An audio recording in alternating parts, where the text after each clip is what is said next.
My sister has always been the one people call first, not because she's the most reliable, not because she's the most available, but because, somewhere along the way, our family decided that being the oldest meant being the most important, and being the youngest meant being the most important, and being the youngest meant being the most useful. Those are two very different things, and it took me almost 30 years to understand that I had been confusing them. Her name is Adrienne. She's 38, married to a man named Scott who sells commercial real estate and makes a lot of money doing it, and they have 2 kids, a 7-year-old named Bryce and a 5-year-old named Lily. They live in a 4-bedroom house in the suburbs of Columbus. They take 2 vacations a year, minimum. They drive matching SUVs. From the outside, their life looks like a Pinterest board someone actually finished. I'm Vivienne. Vivienne, to most people. 29, single, 3rd grade teacher, 1-bedroom apartment in the same city, because I never quite managed to leave. I have a rescue cat named Biscuit, a decent savings account I've been quietly building for 3 years, and a trip to Iceland I had been planning since the previous January. 14 days. Northern Lights, hot springs. Organized chaos of a solo trip I designed down to the hour. I had never taken a real vacation alone before. Every time I got close, something came up. A family thing, a favor for Adrienne, a request that was phrased like a question but was never actually a question. This was supposed to be different. I had booked the flights in January, non-refundable. I had taken the time off school, not easy when you're a teacher and sub-coverage is a nightmare, and I had told my family about the trip in February. Casually, at Sunday dinner, like it was just information I was sharing. My mom smiled and said that sounded wonderful. My dad nodded. Adrienne was on her phone. I didn't think much of it. I didn't think much of anything until April, when she called me on a Tuesday night while I was grading papers and said, in the most relaxed voice in the world, "So, I want to run something by you." That sentence. I have come to understand that sentence the way a dog understands the sound of a leash. It means something is about to be put on me. Scott and I are doing a 10-day trip to Greece in June, she said. Santorini, Athens, the whole thing. We've been talking about it for our anniversary for years and we finally just did it. We booked it yesterday. That's great, I said, because it was. I meant it. The kids are going to stay home, she said. We're going to need someone to take them. The pause that came after that sentence was very short, maybe 2 seconds. But I heard everything in those 2 seconds. The assumption, the certainty, the complete absence of a question mark anywhere in what she had said. Adrienne, I said slowly, that's the same week I'm in Iceland. Silence. What? I told you in February. My Iceland trip. I leave the 7th. You're going to Iceland? Yes. I booked it in January. I told everyone at dinner. I don't remember that. I pressed my fingers against my forehead and stared at the stack of math worksheets on my kitchen table. 3rd graders' handwriting. Crooked numbers. I focused on them because focusing on them was easier than focusing on what was happening in real time on the other end of the phone. I remember telling you, I said. Well, I didn't realize you were serious, she said. I thought you were just talking about something you wanted to do someday. I didn't say what I was thinking, which was that I had specifically mentioned booking the flights. I said, the flights are non-refundable. I've already put in for the time. I can't move it. Another silence. Longer this time. Viv, we've already booked Greece. We can't move ours either. I know, I'm not asking you to. Then what are you saying? I'm saying I can't watch the kids. I won't be here. She said she'd call me back. She did not call me back that night. What she did instead was call my mother. I found this out the next morning when my mom called me at 7:15 while I was eating toast and getting ready to leave for school. My mom never calls before 9. The fact that she was calling at 7:15 told me everything I needed to know about the conversation she'd had the night before. I just talked to your sister, she said. I figured. She's really upset, Vivienne. Vivienne, not Viviv. My mother uses my full name when she wants me to understand that I am in some kind of trouble, which is a dynamic I had thought we'd left behind in my teenage years. But apparently not. I understand she's upset, I said. But I already have a trip booked. I told everyone in February. She says she didn't know. She wasn't paying attention. My mom went quiet in that particular way she has, the one that communicates disappointment without saying a single word. She has perfected that silence over 38 years of parenting, and it still works on me in a way I resent. She's your sister, my mom said finally. I know she's my sister, and this is my vacation. The first real one I've taken in 3 years. The kids are only 7 and 5. They can't be alone. I agree, which is why Adrienne and Scott should have figured out childcare before booking an international trip, not after. Another silence. Your father and I would help, she said carefully, but with Dad's back surgery in May, we can't really. Mom, I'm not asking you and Dad to take them. I'm not asking anyone to take them. I'm saying that I cannot take them because I will not be in the country. That's the only statement I'm making. I got off the phone and stood in my kitchen for a minute with my coat half on, my bag over one shoulder and a piece of half-eaten toast in my hand. I thought about how I had made this plan in January. I thought about how many sub-coverage forms I had filled out. I thought about the Northern Lights and how I had a specific evening circled on my itinerary, a specific tour booked, a specific hillside outside of Reykjavik where the guide said visibility was best. I thought about how none of that had anything to do with my sister's vacation planning, and yet here I was, at 7:20 in the morning, already feeling guilty. I went to school. I taught fractions. I did not think about Greece or Iceland for approximately 6 hours, and it was the most peaceful 6 hours of the next 3 weeks. Because after that, it got worse. Adrienne did not accept "I can't" as a final answer. She cycled through a series of approaches that I can now categorize with some distance as a kind of pressure campaign. First was the guilt approach, which we'd already covered.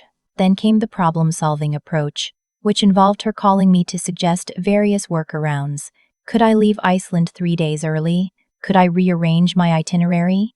Could I fly back for the middle week and then go back? That last one she genuinely proposed, in complete seriousness, as if transatlantic flights were something you just hop on and off of like a city bus. Then came the appeals to history. I always help you when you need things. I tried, genuinely, to think of a specific example of this. I could not find one that held up. What I could find were years of the reverse, me covering her when she had a work thing, me showing up on short notice when Scott traveled for business, me taking Bryce to his Saturday soccer practice for an entire fall season because Adrienne had a lot going on. None of that had ever been framed as a favor. It had been framed as what family does. Then came the silent treatment, which lasted about 4 days and was honestly the most restful 4 days of the whole ordeal. Then came my dad. My dad calling about something like this was unusual enough that I felt my stomach drop when I saw his name on my phone. My dad is a man who once drove 4 hours to help me move a couch and then left without eating dinner because he didn't want to impose. He is not a man who gets involved in interpersonal conflicts. The fact that he was calling meant Adrienne had specifically asked him to. "Hey kiddo," he said. "Hey dad. So your mother told me a bit about what's going on with your sister?" "Yeah." "You've got this trip planned." "I do, and she's in a tough spot." "She is," I said. "I feel for her." "But Dad, I booked this trip in January. I told everyone in February. She booked Greece in April." I don't know what she was expecting. My dad was quiet for a moment. Not my mother's loaded silence, just his normal, thinking silence. "I hear you," he said. And then, after a pause, I told her she should have asked you first. I blinked. "You did? Of course. You book a trip like that. You talk to the people you're counting on before you buy the tickets. That's just common sense." Another pause. "Your mom and I would take the kids if my back wasn't going to be in the shape it's in. I want you to know that. It's not a good time for us to do a week with 2 little kids." I felt something loosen in my chest that I hadn't realized was clenched. "I know, Dad. Your sister asked me to call." "I'm calling." but I want you to know I think you have every right to go on your trip. That call was the thing that kept me steady for the next 2 weeks, because things got harder before they got better. And knowing that at least one person in my family thought I was not the villain in this story mattered more than I expected. What happened next was that Adrienne called me and cried. I want to be honest about this because I think it matters. The crying worked, a little. I am not made of stone. She is my sister, and I have known her my entire life, and even when she is being unreasonable, her distress is real to me. I sat on my couch and I listened to her cry, and I felt the familiar pull, the one that had been pulling me in her direction my entire life, and I thought about how easy it would be to say yes. To cancel one leg of my trip, to shorten the Iceland portion and come home early and spend 3 days watching Bryce and Lily eat cereal and fight over the remote. It would be so easy. I had said yes every time before this. Not always graciously, not always without resentment, but I had said yes. I had rearranged my life with the quiet, practiced efficiency of someone who has always understood that her plans are the ones that move. Adrienne, I said, when she had gotten quieter. I love you. I love Bryce and Lily. But I have been planning this trip for 6 months. I had been looking forward to it since January. I need you to understand that this is not a maybe for me. I'm going. More crying. Then anger. Then the phone call ended. She found a solution eventually. Her mother-in-law came through. Scott's mom, who lives about 90 minutes away and who, it turned out, had been offered the opportunity weeks earlier and said she'd love to help, but Adrienne had somehow not followed up on that lead. I found this out from Scott, of all people, who texted me about 2 weeks before my trip to say, in 4 short sentences, that his mom was coming to stay with the kids, that everything was sorted, and that he was sorry for how things had gotten. That text told me a lot about Scott that I had not previously known. I landed in Reykjavik on a Thursday morning. The air was cold and clean and tasted like nothing I had ever tasted before. I took a cab to my hotel, a small place near the city center with wool blankets on the beds, and a window that looked out onto a street lined with colored buildings. I sat on the edge of the bed for a minute, just existing in the space of it, and I thought about all the phone calls and all the pressure and all the moments I had almost given in. I did not almost give in once I was sitting there. It's easier to know you made the right choice when you're living in the consequence of it. I saw the northern lights on my 5th night. I had booked a tour with a small company, just 12 people in a van. A guide named Eric, who was very serious about cloud cover and kept checking weather apps on his phone, and a thermos of hot chocolate that he passed around without being asked. We drove out of the city into darkness, so complete it felt like a different planet. And then the sky moved. I don't know how to describe the northern lights to someone who hasn't seen them. Not really. I've tried since coming home, and I always feel like I'm talking about a dream. You can describe the images, but you can't put anyone else inside the feeling. They were green and faint at first, almost like a smudge, and then they brightened and shifted and folded over themselves. And I stood in a field in Iceland at midnight with my neck craned back, and I cried. A little, alone, in the dark. And it was one of the best moments of my life. I called my mom from the airport on my way home. How was it? She asked. It was everything, I said. I meant it simply. She seemed to hear it. There was a pause. Then she said, quietly, I'm glad you went. I didn't say anything to that. I didn't need to. The family dinner that happened about 2 weeks after I was back was the first time I'd been in the same room as Adrienne since everything. I had been bracing for it the whole drive over, the stiff politeness, the loaded silence, the comments that aren't quite comments. I had a few things prepared, gentle but firm, the kind of things you rehearse in the shower. What I didn't expect was for Adrienne to meet me at the door. She looked tired, not the tired of a woman who just got back from Santorini, which I expected. She was tan, she looked well rested in the physical sense, but something else. Something a little quieter in her face than usual. Hey, she said. Hey. She let me in without the usual flurry of redirecting me toward whatever task needed doing. We stood in the front hall for a moment and she said, Greece was beautiful. I'll show you pictures. I'd love that, I said, and I meant it. Later, when the kids were watching something in the other room and my parents were helping my mom clean up and Scott was doing something in the garage, Adrienne sat down next to me on the couch and said, without preamble, "I put you in a really unfair spot." I looked at her. "I know I did," she said. "I already had the whole thing planned in my head before I even talked to you. Like it was already decided. That wasn't fair." I didn't say anything for a moment. Not because I was being strategic, but because I was genuinely trying to figure out what I felt. Relief, mostly. And something older than that.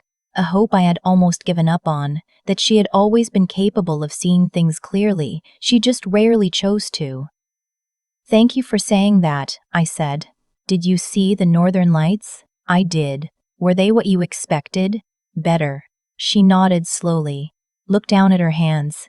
"I've been thinking about something Scott's mom said when she was here." She said, and I'm paraphrasing, that I have a bad habit of assuming the people who love me the most have the fewest needs of their own. I felt that land somewhere specific. "She's not wrong," I said carefully. "No," Adrienne said. "She's not."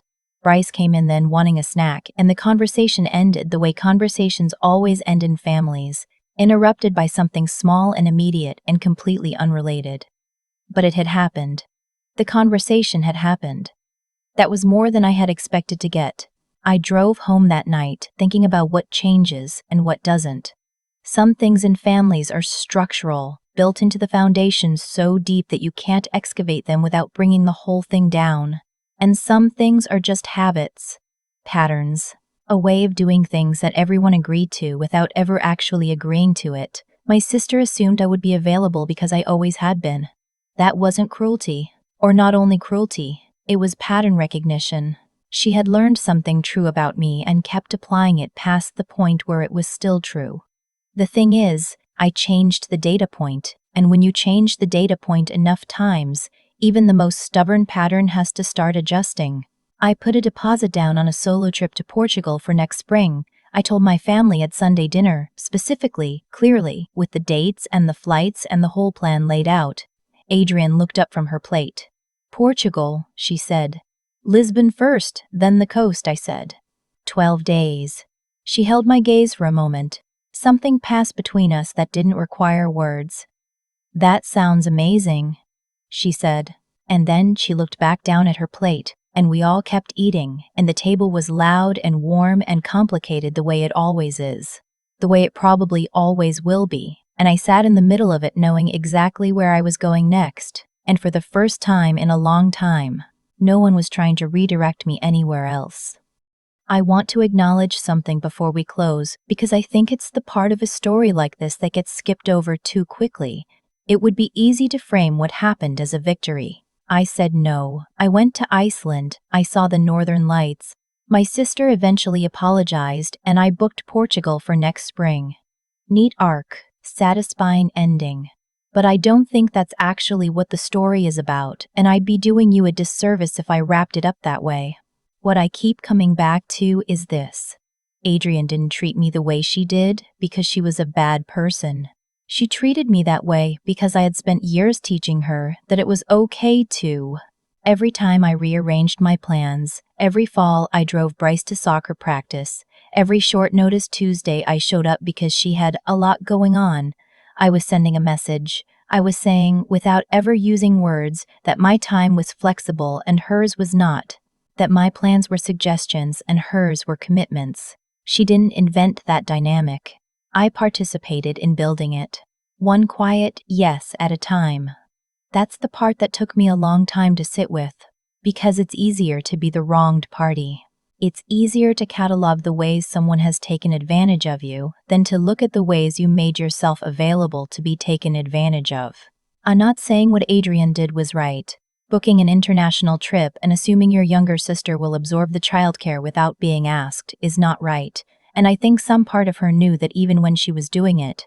But I had given her very little reason to expect a different answer from me. The no I finally said in April was the first real no I had said in years. What I've come to understand is that how you treat yourself sets the ceiling for how others treat you. Not always. Not perfectly. People make their own choices, and you can't control that. But the expectations people hold for you are built from evidence, and the evidence I had been giving my family for years was that Viv is flexible. Viv will manage. Viv doesn't really need much. I had been so determined not to be a burden that I had made myself into something closer to a resource. Adrienne's mother-in-law said something that I've thought about almost every day since I heard it secondhand, that Adrienne has a habit of assuming the people who love her most have the fewest needs of their own. I think that's true. I also think it applies to a lot of us, not just Adrienne, not just the people in our lives who take more than they give, but to ourselves. We are often the ones most likely to undercount our own needs, to treat our own plans as the ones that bend. The trip to Iceland didn't fix anything by itself.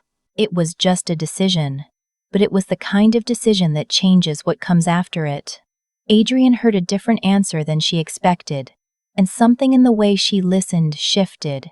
Slowly, imperfectly, but genuinely. My dad told her she should have asked me first. Scott's mom came through, and Adrienne, in her own time, sat next to me on the couch and said the thing I hadn't been sure she was capable of saying. None of that happens if I cancel the trip. The Northern Lights were worth it. But honestly, so was everything else.